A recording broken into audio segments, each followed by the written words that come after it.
plays in providing timely, high-quality care to our nation's veterans. I represent a rural state, and during my time as a member of the House of Representatives, I represented a congressional district approximately the size of the state of Illinois.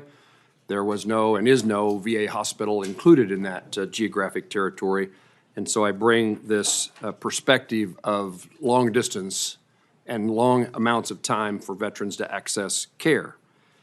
I've heard countless stories from veterans in Kansas and across the country who live in faraway places from the VA facilities about those challenges.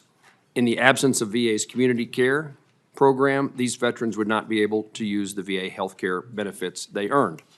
The same can be said for veterans who face long wait times at the VA, veterans who require a service that the local VA doesn't offer, or veterans who have unique needs that are best served through community care.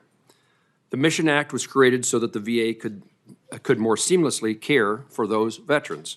However, 7 years after the Missions Act was signed into law, it is still not fully living up to its promise. I have heard from veterans nationwide who've suffered as a result, especially over the last year, as VA acted to discourage and restrict the use of community care under the Mission Act. Some of those veterans who've suffered the most are those with mental health conditions and addiction. This morning, we will hear from veterans' family members. We'll hear from veterans and advocates about how they encountered barriers at the VA which limited veterans' access to potentially life-saving care and put their lives at risk. One of those veterans is Eric Golnick, who will testify today about waiting more than a year to be connected to a counselor after asking the VA for help in the midst of a personal crisis. Another one of those veterans is Paige Marge's husband, Charlie.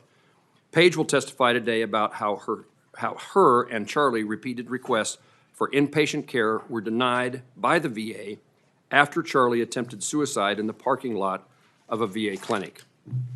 VA leaders and advocates have repeatedly said that suicide prevention is one of their top VA's priorities. If that is indeed true, stories like the ones Eric and Paige will share, and the countless others that this committee has heard from, veterans and their loved ones, should not be happening and cannot be allowed to continue. As chair of this committee, I'm committed to making certain that they do not. That is why I'm introducing legislation today with Chairman Bost, my counterpart in the House, to strengthen the Mission Act and give veterans like Eric and Charlie an improved pathway to care in the VA's direct care system and in the community. And I hope this will be a bipartisan effort. The VA healthcare system is an invaluable resource for veterans, but it will only remain so if it stops failing those who need it the most. With that, I yield to the ranking member, Senator Blumenthal, for his opening remarks.